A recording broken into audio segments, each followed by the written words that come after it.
This is Talking Bullish, your Bradford Bulls fan podcast. With your hosts, Laura Mickelfield and Alan Raisin. This week we've got some new player signing news to talk about. We go through the fixture list for the 2026 season and then have a game of Bull or No-ble. Hi there, Laura. Good to be back in the studio again, ready to talk some more bullish. Yeah, hi Alan. Some stuff to talk about this week. I think we can wait on for a bit again. It's still missing the games. I really am. Like, obviously, seeing a lot of things on social media about pre-season and obviously still some announcements coming and stuff, which is good, but I am missing the games. Yeah, definitely. Hopefully we can keep you, the listener, entertained in this quiet period of the off-season. Yeah, maybe you're out and about following other sports or just sitting at home remembering the good times of the Bradford Bulls. But and looking forward to the better times, hopefully. Yeah, absolutely. And keeping in touch with the news that's coming out of Twitter, as you have, Laura. Yeah, so I've been keeping track of what's been going on since we were last on air. And on air, that sounds very professional. Oh, yeah. Yeah. So Joe Miller has signed for us. That was announced, I think, last week. Lots of Super League experience. And to be fair, I've heard nothing but good things. I remember seeing him at Widnes, seeing him play there quite a while. But I know that he's been in Super League for quite a few years, and he's on the older end, but that's a good thing. I think getting a more experienced halfback in there is only a good thing, which makes sense that I was shocked when we saw the launch that Meadows was there, and then obviously they've announced this week that Meadows has actually been released. So that makes more sense with Joe Miller coming in, because I thought, how many halfbacks are we going to have? But so obviously Meadows has been released and he's got a deal with London. So he's gone back. I think he was an academy product of London anyway, so he's gone back to his roots. And good luck to him. And obviously it didn't really work out for him with the Bulls. He didn't get that many opportunities. But hopefully, he'll kick on again in the championship with London, and all the best to him. But excited to see Joe Miller obviously come into the squad, and it means obviously we've got a bit of competition for halfbacks as well. But obviously, it did make sense that obviously one went out and one came in. Yeah. We've got Joe Keys, Rowan Mills, Jaden Nikarima, and Joe Miller all as half options now. So interesting to see what kind of to come up with for next season. It'd be interesting to know people's thoughts about who you'd pick as your 6 and 7. I think my thoughts would be that it's going to be Nikarima and Miller as the favourites, but obviously Milne's homegrown player coming back. I know he said himself he didn't think he had the best season last season, a bit up and down and stuff, but I think obviously the best is yet to come from him, so it's good to see that there's a lot of competition in a lot of spaces. So that's good with Joe coming on board. You mentioned Meadows going to London. Also, Wayne is being released, going to Oldham, so good luck to him. Yeah, also another one that makes sense when again seeing him at the launch. Now, it sounds awful to say I was surprised. I think it's because I know that he never really got game time or got a chance. It's not that I'm like saying he was a bad player or anything. It's just that he never really got an opportunity with us, and I don't think we got to see the best of him really. So I think he's signed for Oldham. So again, going back into championship, and I hope he gets a good shot. I hope he gets some game time, and all the best to him. It's a shame we never really got to see him properly as Bulls fans, but obviously getting into Super League, we're obviously going to be kind of letting some players go and obviously signing new players. So good luck to him. Yep, but one person's staying, our favourite rival podcaster, Ronan Michael. Good to see Ronan Michael get a shot at full time. I don't think he's been full time before, if I've looked correctly at his career. Might be wrong. But it'll be good to see how he develops. Obviously, a lot of the players that are staying on that have been part-time, it'd be good to see how they go on full-time. I think a a lot of them will kick on, and obviously quite a lot of them are young as well. And maybe we can get him to come on and talk to us, seeing as he likes a bit of podcasting. Absolutely, or use his studio maybe. Yeah, try just say like, oh yeah, we currently do this just at home. Can we borrow your facilities, please, as a rival podcaster? No, I'm only joking. Obviously, it's not a rival podcast because we are fully about the Bradford Bulls, and Ronan's is about rugby league in general, and also a lot of other things he touches on. I know he touches on a lot about like my mental health, and has a lot of guests on who he speaks to about stuff. It's it's really good. Obviously, a kind of shout out to him as well, and make sure you catch his podcast as well, because it is a good listen. So definitely give that a try, as well as this one, of course. No, but it would be nice if he wanted to come on, and like we said before, it'd be lovely if any players wanted to come on and speak to us. But maybe we can convince them. We're still a bit sore that there was another podcast who got an interview with Kurt Hegarty. And I think it's a Rugby League Outsiders podcast. I wasn't going to name them. Oh dear. No, again, it's general rugby league podcast, so it's not a direct rival, let's say, but obviously a bit more out there and a bit more popular than we are at the minute, Alan. But we keep on, and you never know, one day we might be going to the season launch and doing the interviews. But no. In all fairness, it's been really interesting to kind of listen to the things that they did at the season launch. It's been nice to see the little clips released. I particularly like the one with Robbie Hunter-Paul, and they got him to sing the Run with the Bulls thing, which were really fun.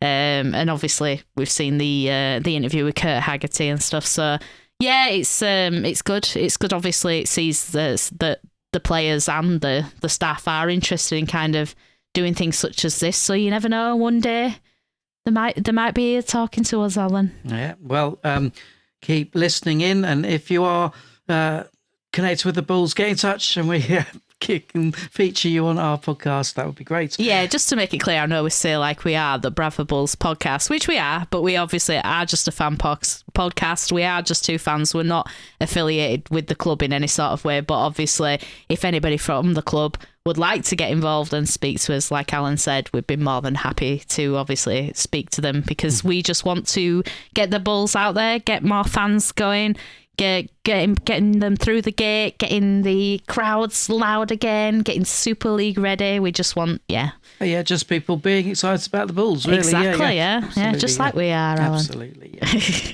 Cool. So we had an announcement today, actually, of a new player signing as well. Yeah, so we had another signing today, which is Eason Masters. So this was one I think a lot of people were looking forward to. It was rumoured, and it's been rumoured for a very long time, but it's actually come to fruition. So I think a lot of people are happy about that.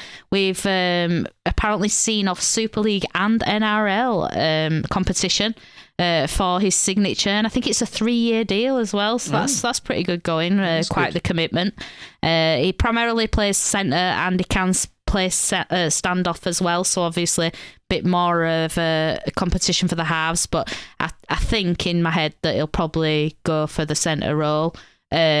But obviously I'm not the coach, but that's where I assume he will best fit. He's also a Cook Island international, and he's also played for New Zealand internationally. So yet again, when people are saying, where are these world-class players? Another international player for you there. So yeah, looking forward to seeing him. And like I said, I think he probably will primarily play centres, because currently got, I think, Wonga Blake, Connor Wynn and Ed Chamberlain that can play in the centres, and then Eason Masters now will make that kind of 4, which makes sense. Obviously 2 will get the top shirts, shall we say, the top numbers, and then 2 that'll probably be the standings or whatever you call it. I can't even think what I'm trying to say.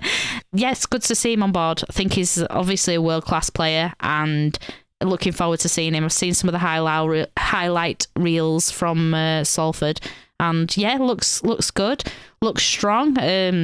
Pleased with it. Yep, more building of the squad. It's all looking good so far. Just looking forward to seeing them actually play. Yeah, that's the thing. I just want to kind of be on here talking about the matches and getting back to us like match reviews and looking forward to the next matches and stuff. And It won't be long though. Like I say, we're into December now, and I know we've got our friendlies coming up in January. Obviously, the Cameron Smith testimonial, the Rhinos one, which I'm hoping to go to, and there's also a friendly against Dewsbury that's been announced this week, but it did say a young Bulls team, so I'm thinking that's the kind of up and coming Bulls from the academy and obviously the youth system that are going to get a run out to play against Dewsbury, and obviously we've announced the one against Doncaster as well. So whether that's the only pre-season games, then hopefully we'll get straight into the season, because obviously the season starts in February. In February, yes. Yeah. So that's the other big news from the last couple of weeks. Probably you've all seen the fixture list now, but in case you were wondering, it came out last week. Starts on 14th of February with Hull FC away. Yeah, Valentine's Day spent with Hull FC. Well, yes. Can you think of anything more romantic than going to Hull on Valentine's Day? It's going to be hard to beat that one.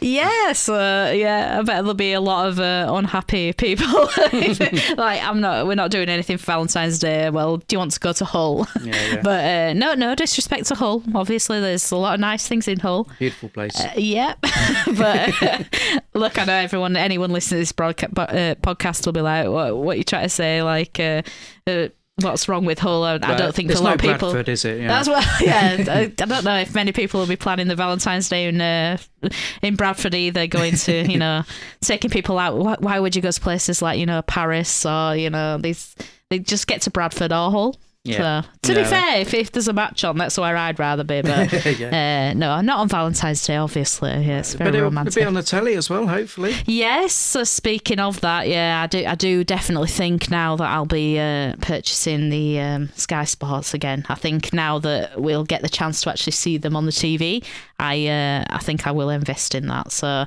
might not actually make it to Hull on Valentine's Day, but if not, we'll be watching them there. But yeah, it seems like it's not far away. Few months, not long to go. No, not long at all. I mean, we're into December now. So we'll roll through quickly, and then January is just a short month, isn't it? Yeah. Longest month. Ugh. Yeah. But you've had your supercomputer doing some predictions, have you, Laura? Yeah, well, it's not my supercomputer, but somebody's supercomputer seems a bit broken. But no, apparently based on I think it was based on odds, and obviously this supercomputer apparently that I've seen on social media has predicted that we are going to come last in the table. Shocking. Yes. Get it fixed. Yeah. Well, yeah, they obviously think as recruitment's not very good, don't they? But, give people a chance at least before we do these predictions.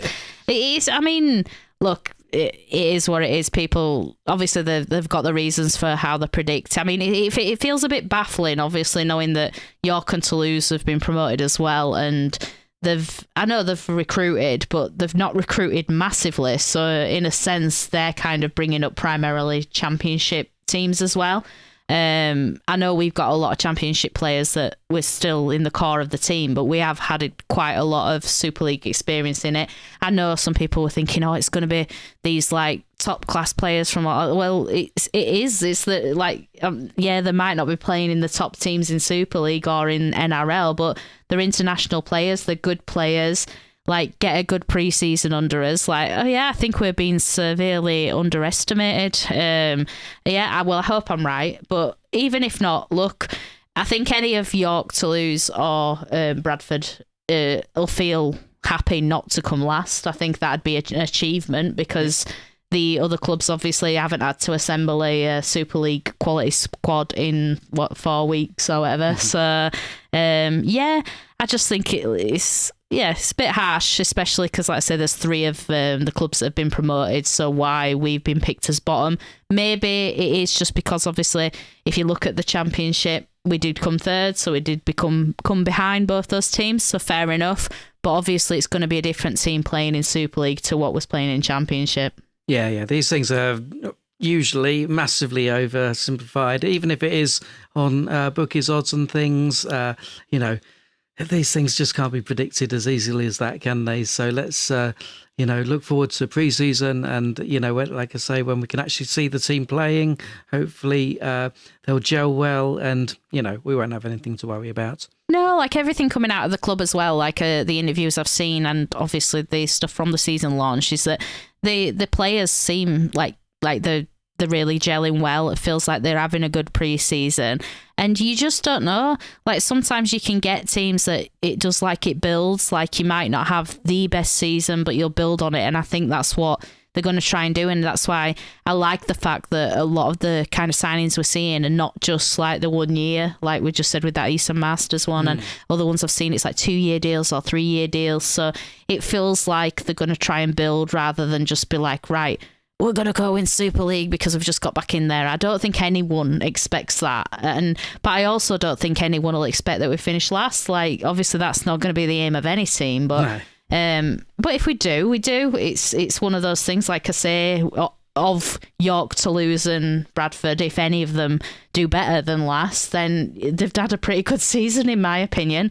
But yeah, I kind of like being underestimated. I think that's a better place to be than expecting big things and not achieving, because sometimes I think we've been a bit guilty as like fans and as a club being expecting more than what's kind of happened some seasons, and it does lead to a bit of disappointment. So to go into a season thinking everyone thinks you're going to do rubbish anyway, we can only prove them wrong, can't we? Very wise, Laura, very wise indeed. And then there's been success for the women's team and the wheelchair team. Wheelchair team promoted to Super League as well. Yeah, that's good. It's good to know. Obviously, we've got like a lot of teams for Bradford, and it's really good. And big congratulations to the wheelchair team of getting promoted to the Super League of the wheelchair competition. So that's brilliant. I would like to see those games. Obviously, I don't know if they've aired anywhere or available to watch. I have obviously seen the international wheelchair games before, which I absolutely love, to be fair. I'd love to have a go at it as well. But yeah, it's brutal. It's brutal. It is brutal. But yeah, it's great. And obviously, if there's anyone listens that is from the wheelchair team, or any of the other teams, to be fair, and obviously wants to come and have a chat about them, or let us know how, like, as Bulls fans, we can get involved with helping other teams, or even how we can get to view the matches or just information on those. That'd be good, because obviously I know we primarily talk about the first team, but we have a lot of teams at Bradford, and it's nice to mention and obviously support them all. Speaking of, the women's team, it said Sarah Garland is named as captain and Noah Gascoigne appointed head coach. So obviously we're recruiting in the women's department as well for next season. So that'll be good to see how the women's team get on. And looking forward to it. Like I say, I'm looking forward to the first team games, but I do like to keep an eye on all the other teams as well. So it'll be nice to see Bradford being successful in all the different leagues next season. So bring it on. I guess it would be remiss of us not to mention the sad winding up of Salford Red Devils while we're here. Yeah, definitely. I know obviously we say it's a Bradford podcast, but we've been there. That's the thing. It's never a good thing when a club goes into liquidation, and I feel really sorry for the fans. I can absolutely hand on heart say I know how you feel. It's awful. I remember when we learnt the Bulls were going into liquidation, my nephew at the time, he was only young at the time, and he brought like this jar of his savings that he had, just like coins that he'd been saving. And he was literally like, oh, do you think like I can donate and give that to the Bulls? And I thought it was so sweet. But yeah, I always remember that in my head, thinking like, oh, it's like young fans like this who are coming through thinking, oh, this is a team I support and love, and to think it's no longer there is just like devastating. But look at what's happened to us. That's all I'll say to Salford fans at the minute. Like, yes, it feels like the end of the world, and it did at the time. It was awful, and you feel like you've not got a team to support anymore, and what are you going to do? And it's just it's more sad for obviously everyone involved in the actual club. Like, there's people left without contracts, obviously people probably who won't get their wages now. It's this really sad situation, but hopefully there's light at the end of the tunnel. I hope that all the staff and players and obviously coaches and team involved manage to get other roles within the rugby or other roles elsewhere, obviously. But also hope that there is a team that comes back for Salford for the fans to support. And I've already kind of seen some things on social media about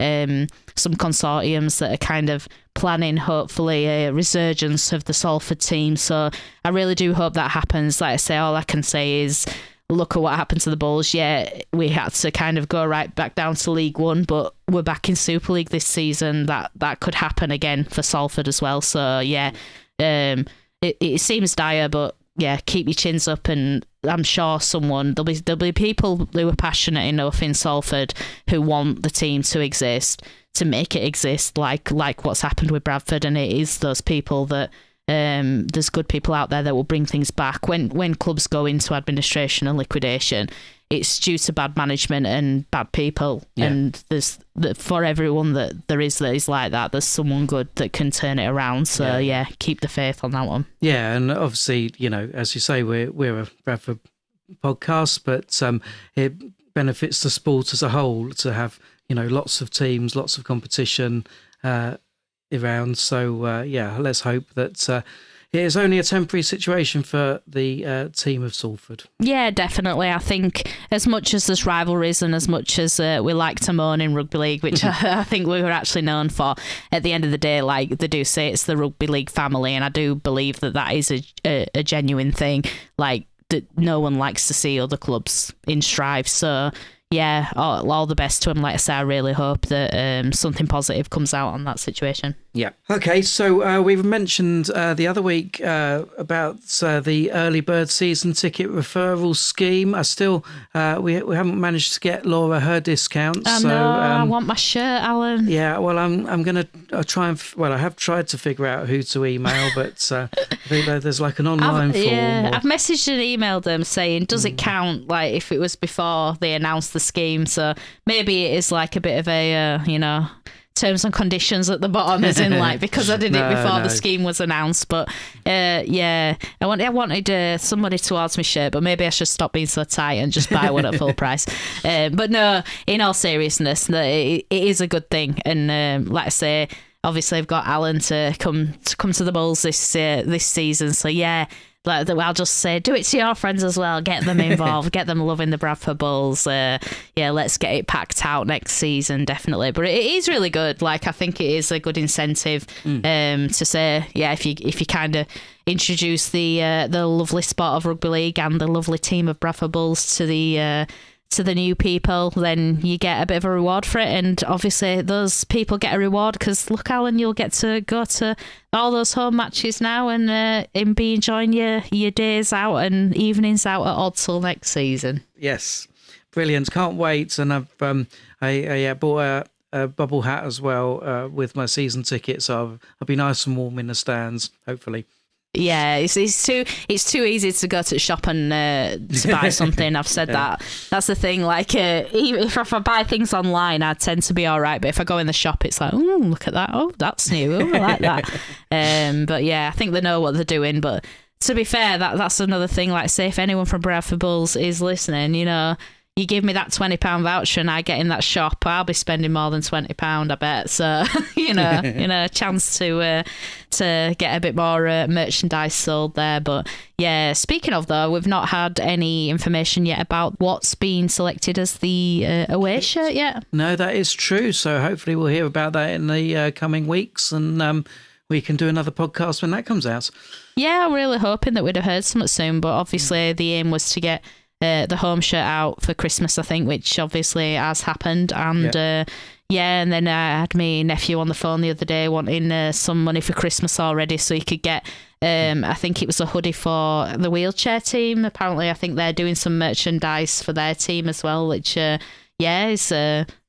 good as well. So yeah, have a look at that. I don't know if it's still available, but I know he definitely was interested in it and like, can I have my Christmas money now? So yeah, it's easy enough. It's one Christmas present sorted anyway.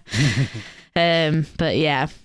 So, obviously we just said that Ethan Masters has signed. So, I thought we'd just have a little look at the squad so far and kind of have a run through because we've kind of announced bits and bats each week. So, we've got Andy Ackers and Caleb Aikins, and obviously they've come as newbies, and then Guy Armitage, who's stuck with us. Yeah, we've got Bates and Wagger Blake.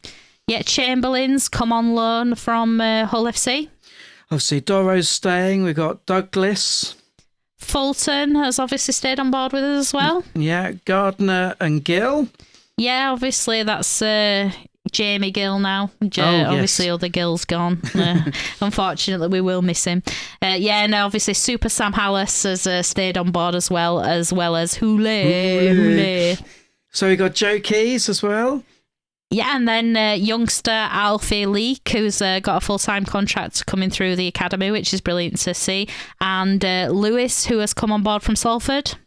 Cool. We got Mella, Ronan Michael, and Milnes. Yeah, and then we've got Nicarima, like I mentioned earlier, coming in again from Salford. Yeah, Jaden Ockenbour's staying. Paposhi, glad to see that he got a new deal, so we've got him as well. Cool, yeah, and Russell, Ryan. And then ending, we've got Sker, obviously staying on board, which is brilliant. Can't wait to see him in a full-time environment. Suter, obviously Super Scooter Suter, staying on board with us as well. And probably one of the biggest kind of names to have signed so far in Ryan Sutton. And then finally, we got Connor Wynn. Yeah, so that's what I mean. Like looking through that, you're talking. Yeah, there's quite a few Super League players. There is international players, and obviously people who are playing in the NRL as well. So yeah, and the players who we've obviously kept from the Championship are really good, solid players that I pretty much think that everybody who wanted them to play full time, They've got a full-time deal now, and I think we'll do all right. Hope so. Don't listen to the haters. Hate's going to hate, but the Bulls are going to run. Yes. Don't turn your back on a bull. I've seen that's on the shirt. Okay. So it's quite good. I quite like that one. Yeah. So it's that time again, Alan. Bull or no-ble. Yeah, so we've got a bull or no-ble. I've prepared one for you, Alan, and it should be really easy if you've done your research. I have done some research. Let's see if it's the right stuff. So why don't you let me into the secret of what you've been researching? It's to do with the fixture list. Oh, no. Yes. Yeah, I'm too predictable. I am too predictable. That is the problem. But, it might be things that... Might be tricky, yeah. Yeah, I asked you. But we shall see. Let's have a look. Okay, so my bull or no-ble is based on the fixtures because I'm very predictable, and obviously because there were signings, to be fair, so I could have gone for that. Yeah, but, I was a bit worried you would. Yeah, but the Masters signing was a bit too late for me to do the bull or no-ble, and actually we're recording on the day that it's been announced, so yeah, you're lucky. Anyway. Right, so these are my three statements. Obviously, 2 are no-ble and 1 is bull. So please pick the bull statement. Right, so our last home match of the season is against Castleford Tigers. Mm-hmm. We play Leeds Rhinos 3 times in 2026. Mm-hmm. And we play both French teams at home back-to-back.